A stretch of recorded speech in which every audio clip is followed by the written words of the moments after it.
So R6 part 2, we're continuing with factoring. So the first two slides are just a review of part 1. So again, the hardest part, I said this a bunch yesterday, hardest part of these questions is finding the factors.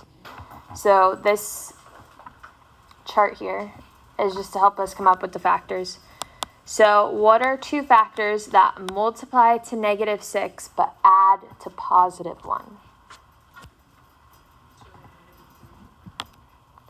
2 and -3, but 2 and -3 would be -1. -2 and +3. So if you have the same value, just like the opposite, if you came up with -1 when it's supposed to be +1, just flip the signs of your two factors. So it should be -2 and +3. Perfect. Next, we want to find two factors of 36 that add to -13.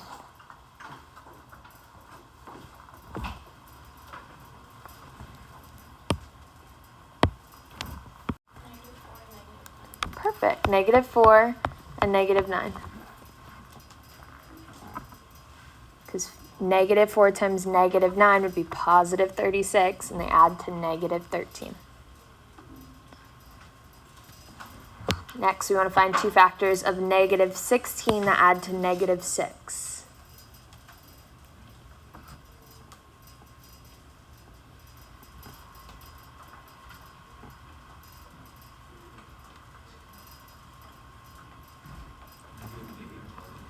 Awesome. -8 and +2.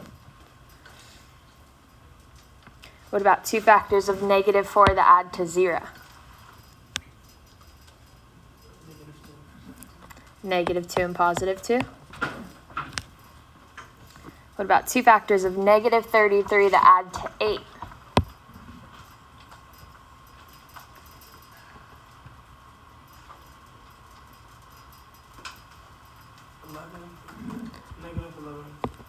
-11 and 3, but which one has to be negative? The 3, because 11 minus 3 would be +8. And then what are two factors of 20 that add to 9? 4 and 5. Perfect. So the more you practice factoring, the easier finding the factors is going to be. Some people can find it like that, super quick.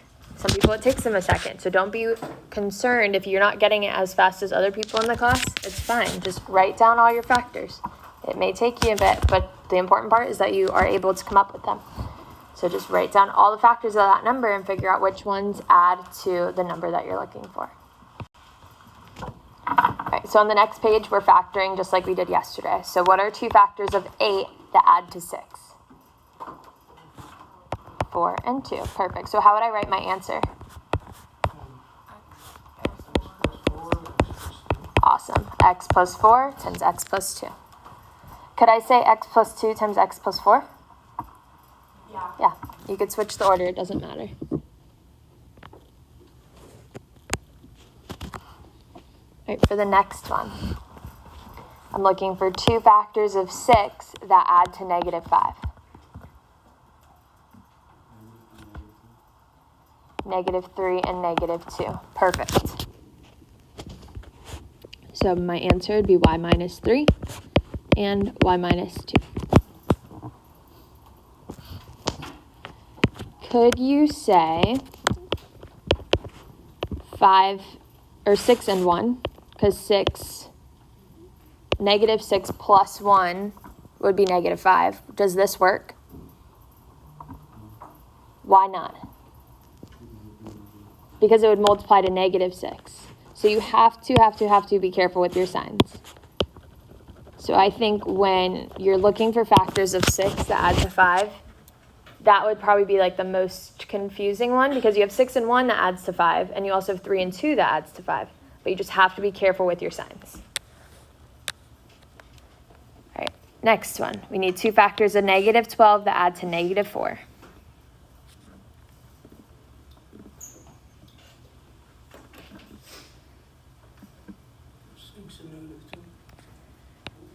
What's 6 minus 2? So negative 6 and positive 2. Because that'll give us a negative 4. So this would be W minus 6 and W plus 2. Just got to be careful with the signs. And then last one, what are two factors of negative 30 that add to 13?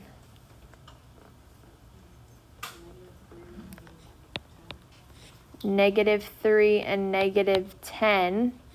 What does that add up to?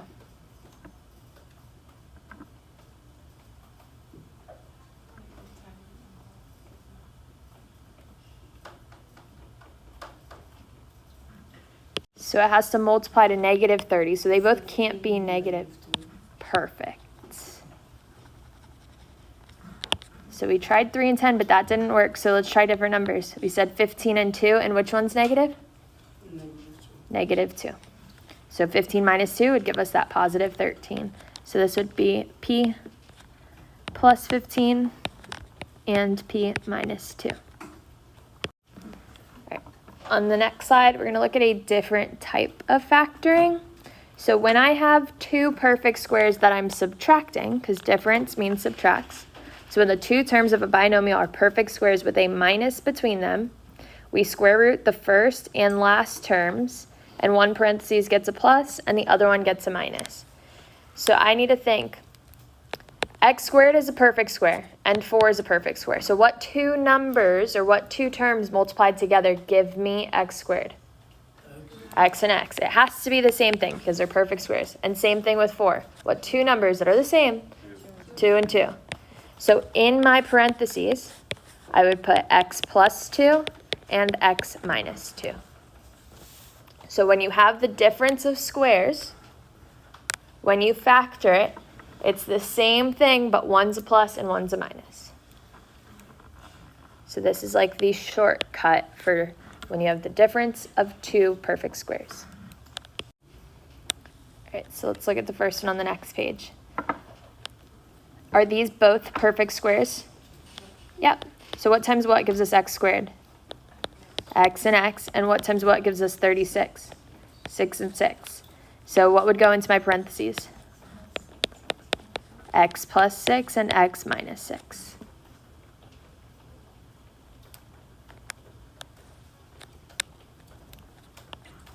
For the second one, are these both perfect squares?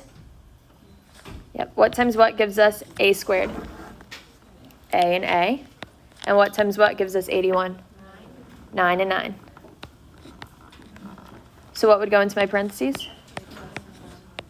A plus 9 and a minus 9. All right, next one. I have y squared minus 100. Are these both perfect squares? Yep. So what times what gives us y squared? Y and y. And what times what gives us 100? 10 and 10. So what goes into my parentheses? Y plus 10 and y minus 10. And just like before, you could switch them around and say y minus 10, y plus 10. It doesn't matter the order.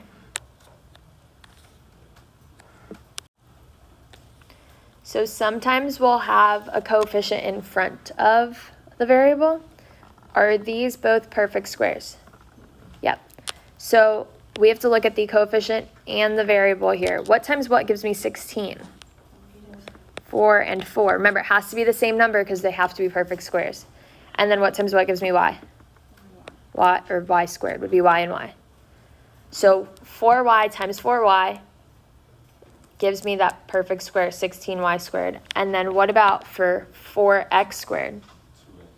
2x, 2x. So what's going to go into my parentheses? 4y plus 2x and 4y minus 2x. So don't forget the variables that go with each coefficient. They just tack on it.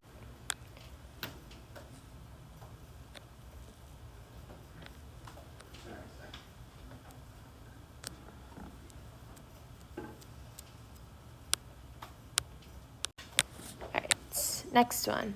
So we have 25p squared minus 49. Are these both perfect squares? Yeah. Yep. What times what gives me 25p squared? 5p and 5p. And then what times what gives me 49? 7 and 7. So what would go into my parentheses? 5p plus 7 and 5p minus 7. Awesome.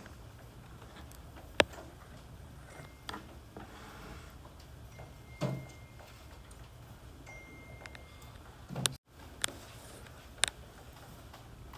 right, next one. Are these both perfect squares? Yep. What times what gives me z squared? Z and z. What times what gives me 64? 8 and 8. So what would go in my parentheses? Z plus 8 and z minus 8. Awesome. All right, 2 more. Are these both perfect squares?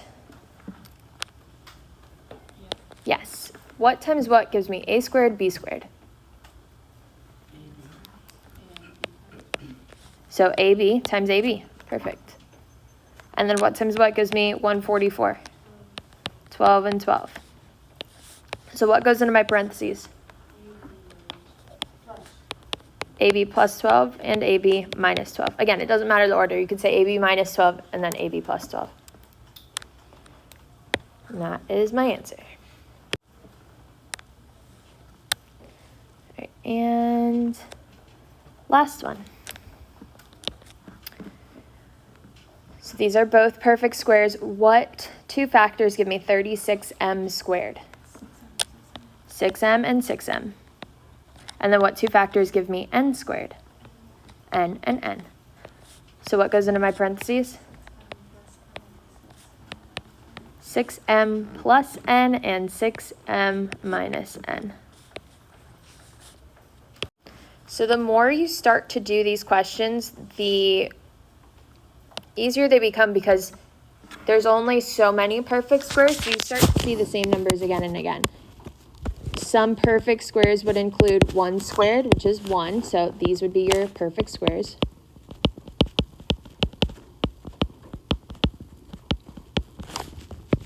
2 squared is 4. 3 squared is 9, so 9's a perfect square. 4 squared is 16. 5 squared is 25. 6 squared is 36. 7 squared is 49. 8 squared is what? 64. 9 squared? 81. 10 squared? 100. What's 11 squared? 121. What's 12 squared? 144. And what's 13 squared?